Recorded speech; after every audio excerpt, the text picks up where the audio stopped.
Welcome to Le Grand Voyage with Château Malartic-Lagravière.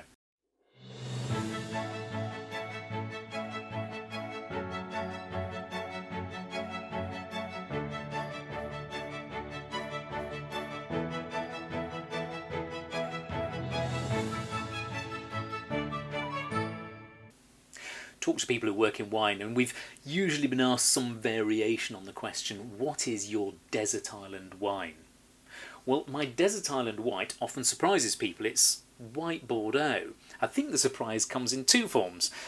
One, most people don't know that Bordeaux makes white wine, and the other is that people definitely don't know that Bordeaux makes really fabulous white wines. Well, it does, and it certainly does.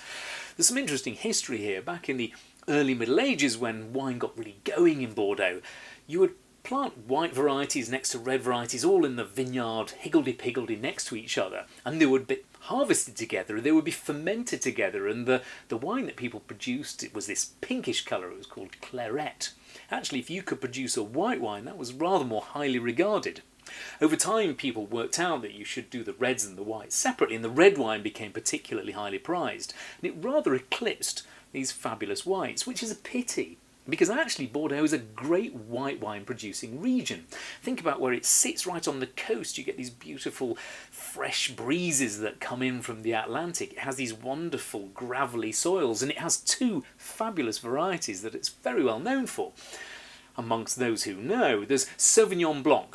Lots of people have had Sauvignon, and they enjoy that fresh, zesty, limey, citrus and apple character. And then there's Semillon, which is less well known, but is the perfect complement because Semillon is waxier and richer, and also it gives the wine the ability to age for a long period of time. Now in Bordeaux you'll tend to find there are two sorts. You can get the simple, bright, fresh wines of places like Entre de Mer. They're simple, easy drinking wines, but for something really special you need to go to Pessac Leognan on Grave. This is what I want to take when I'm being Robinson Crusoe. Here the two varieties are fermented in barrels, and what you get is a much more complex style of wine, one of the great wines of the world.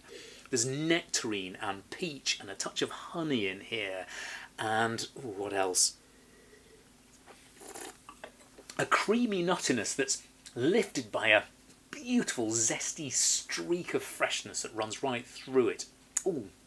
And kind of finish which reminds me of coffee beans. It's a fabulous foodie wine. It goes really well with complex fish dishes and roast chicken. Oh, it'd be lovely with that, and also lots of cheeses.